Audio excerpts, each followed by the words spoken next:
Hello, everybody. Welcome to another episode of Chalkboard Chats. My name is Henry, and on this channel, we discuss all things teaching and all in support of teachers. This week, I'm going to give you a bit of an update on what's been happening. It's last week was busy. It's a part-time job for me teaching. But it felt like a full-time ordeal. So it was last week was December 4th to December 10th. Today we're December 11th. And it was the first week of a new manager. And I think this new manager is going to be absolutely amazing.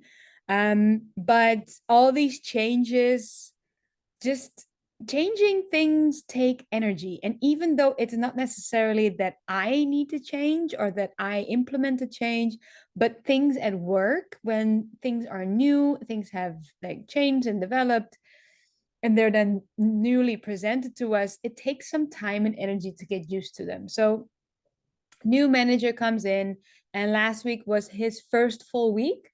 And he was doing observations, and I know we're having observations, and still before an observation, I'm a bit like, whoo, I get a tiny little bit nervous, and I know exactly why. I know what my thoughts are. I know that I'm creating that experience for myself. I also know that there is no reason really for me to be nervous. Um, but still, human nature does that. But the thing is, he announced, no, he didn't announce it, but he was like, oh, yeah, I'm going to drop in this week. He was going to observe all of the teachers. And I knew that on Tuesday, and he drops in on my class on Friday. Is that true? Yeah. No. When did I have a no, Thursday.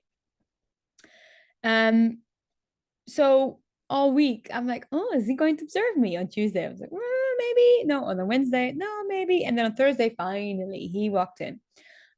Which was totally fine. But it still felt daunting, and the observation went well, and we had a good conversation afterwards, and the students were very curious about him, so that was really cool. And the TAs were super nervous. Um, but then I also had, so that added a little bit of a pressure onto the week. Then I also had a speaking test with 17 students. um, then I also had a writing test of 17 students. I There was a teacher meeting planned for last week at the end of the week, and I had volunteered to do an activity because I thought it would be very important to do kind of like a manager introduction where we teachers make space for a new manager instead of the manager like walking in and presenting, we're going to do it this way. I was like, no, no, no, none of that BS anymore. We are going to, because it's true, when a new manager joins the team, the team, the teachers, is already there. So it's up to the manager to come in and up to us to make space for this person. And I wanted to do this in a different way. I wanted to approach it differently than the previous managers had done. So, me as a teacher, I said, let's do an activity. And it was basically like a manager's introduction into the team, looking at all the things that we would like to keep, all the things that worked really well for us and that we would like to keep. And also, we discussed all the things that weren't really working for us and that we want to see changed. So that was that. And then also, I had a progress report, which, by the way, I filmed. The progress report was 11 students, and it took me about 40 minutes, which I think is way too long. Because it is not even a big report. It's a lot of information, yes, but it's a drop down multiple choice menu kind of thing. So I'm a little bit like, that took too long, because the progress report is supposed to be super fast, super easy, super simple. And I also took 40 minutes to grade 17 writing tests. So to see those two things take the same amount of time, I'm like, think there's something wrong. Also, the speaking test. What I usually do is I just do the test and I record whatever they say on my phone so that at the end, I don't need to write down during the tests. I don't get distracted. The student doesn't get distracted by trying to look at what I'm writing down. And it's so much easier because I can like make better comments when I've just listened to the recording.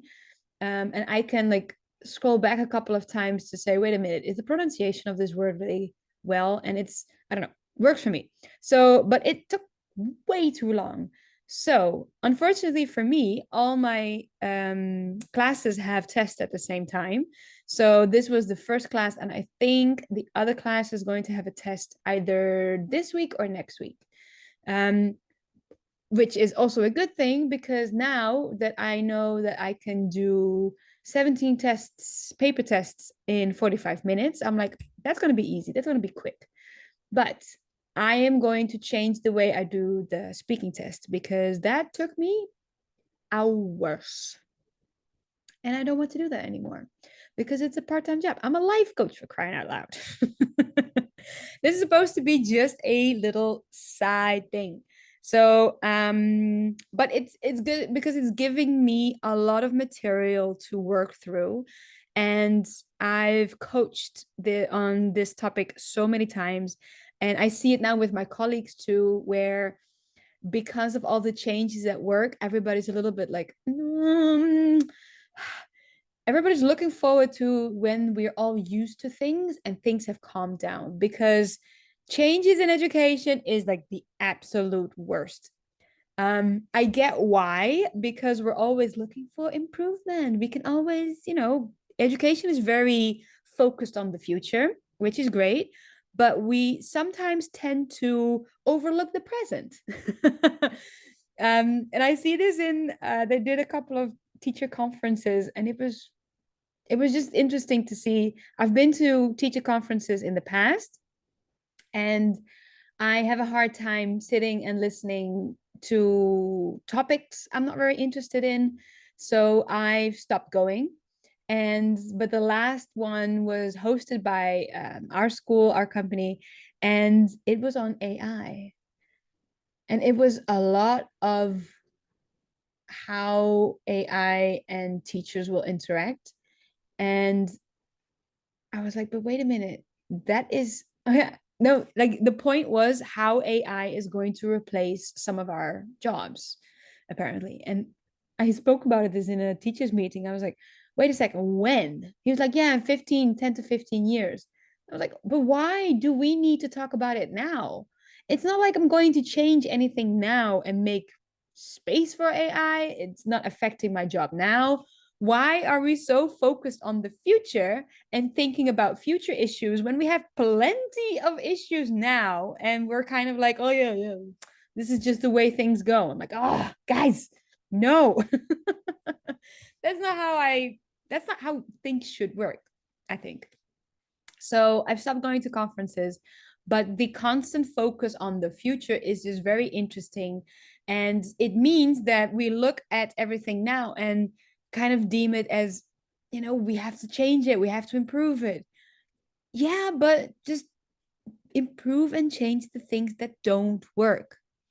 And at my school, we used to have a program like online software. I mean, it was a little bit annoying, but all the software is a little bit annoying. But no, they were like, no, we need a new software. We need to change everything, which is fine. But then the year before that, we got new books. So we had the first edition and now we have the second edition, and there were changes in the second edition. So all the material that you had from the first edition, you could throw it in the bin and you had to start over. Then the year after, we have new software. Now, next year, there's going to be a lot of other changes. And I'm like, stop it with the changes. If we just keep everything the same and let the teachers improve things and we'll tell you what needs to change, then we actually get so much further than when management decides things need to change. Anyway, a little bit of a rant. Um, but yeah, that was last week, and it was quite a busy week. So what I'm going to do this week I have more tests. Yay. This week I am going to try to find a different way of doing the speaking test. I've already discussed on this channel how I approach the writing tests, how I first make my answer key watertight, and I decide up front before I even look at the test how many points I will give to multiple point answers. So let's say there's an activity, you get 10 points, but there's only 5 questions for 5 questions. So every correct answer gets 2 points. What do I do with tricky mistakes? Usually it's like a sentence. So I get 2 points for a correct sentence, which is great. But then what do you do with a spelling mistake? Or what do you do with a different way of interpreting the questions? I've seen that a lot, by the way. Sometimes these students interpret questions where I'm like, wait a minute, where do you get this from? Where do you get this idea from? So when you make those decisions up front, it saves you a lot of time during the test, during the actual grading. Because when you make these decisions up front, you feel really good about it, and you're not as attached to who makes the mistake. And especially when you're going through a test and this student has made so many mistakes, and then you get to the point where you have to decide how many points you're going to give to, a sentence that has a spelling mistake in not the grammar point that we're trying to test. What do you do? And when a student does not have many points already, I'm inclined to give them more points because I'm like, go, buddy. But that's not the point of us grading. We have to be very objective and say yes or no. Is this correct? Is this wrong? So by removing that inner debate and by placing it at the beginning without any emotional attachment to who made that mistake and how many points they already have up to that point in the test, you get through it so much faster. So I'm really proud of my accomplishment. 45 minutes on 17 papers. I'm like, yay. And also these papers, by the way, this test is 10 pages. 10 pages. That is 117 pages graded in 45 minutes. I'm like, oh, rock star. But now we have the speaking test and I haven't figured it out yet. So I've got some ideas. So I'll share them with you once those tests are coming up. Then I also, during the teachers meeting, have noticed so many interesting things. We discussed the company that I work for. They have this system where the student signs up for a year, regardless of the level. They just sign up for a year, and I think it's regardless of the level. I'm not sure actually, but they sell the course as you start randomly in a point at the year, let's say March, and you pay for the whole year up to the next year, March. And at the end of that payment period, there's always the question, are you going to continue? Now, they may be in the middle of a course. They may have just started 2 months in with a new book, new course, when they finish the old one. And so it can be that sometimes halfway through the course, you lose students because their parents are like, we can't afford it anymore. Bye. But the school has decided to reward the teachers who get a lot of students who re-sign, who renew, basically. And this has been a very interesting topic for me in the last couple of months because we get rewarded for something that we're not actually doing. It is the parent who decides to pay or not. And let me tell you this, from a teacher's perspective, it's very strange it's just a very strange relationship. And I'm still trying to figure this out and put it into words, but what a parent does or doesn't do isn't really up to us. We don't really have a control over it. The idea is that I am going to be such an amazing teacher that students love me and that the students go home and they beg to stay in my class. Now, I get the idea. Yes. However, if you think about it, do I have control over what a parent does? No, I have zero control over what a parent does. And the idea is that if a lot of parents decide not to renew, there's an issue in the classroom with the teacher. If a lot of parents decide to renew, you're doing a good job as a teacher, therefore you should be financially rewarded. And I have so many issues with this notion because it gives us a sense of control and responsibility that we don't have. We don't have control over the parents. We don't even have control over the students. I mean, classroom management systems are not the steering wheels of what a teacher does with the students, not at all. We don't control the students, it's suggestions. It is enticing the student to show kinds of behaviors, to give them an idea of this is what we like and this is what we don't like. Still, students can do and will do whatever comes in their mind. So, yes, there is the rule of no fighting and no shouting and raise your hand and sit nicely and all those things. But you will have students who will throw things at you. Not that the student really realized what they were doing, but it was a great idea to throw a toy at me. So we get rewarded for, how on earth did I get to student throwing a toy at me? Classroom management. Anyway, we get rewarded for the parents deciding that they are going to renew the year-long course. And it's a strange relationship, because when a student is enjoying the class, does it really have anything to do with you? Or is it that they get along really well with their classmates?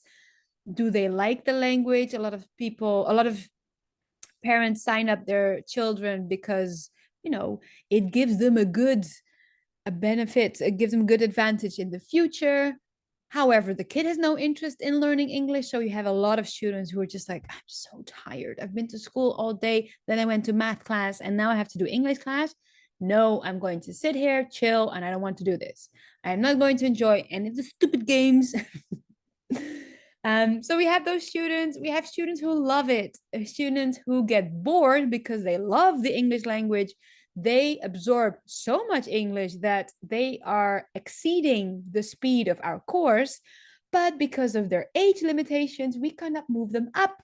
So they're sitting in my class and they are bored because the material is too easy. And there's only so much extra material that I can give them.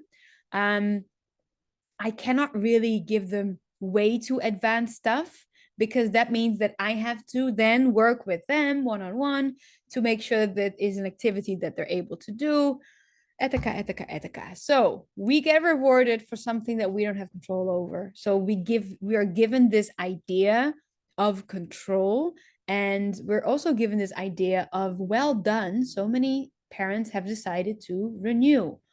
The other way around works the exact same way. You suck because so many parents have decided not to renew. So many parents decide to move away to the other side of the city. So many parents, they don't like where the company is going. This company is doing half online, half in person.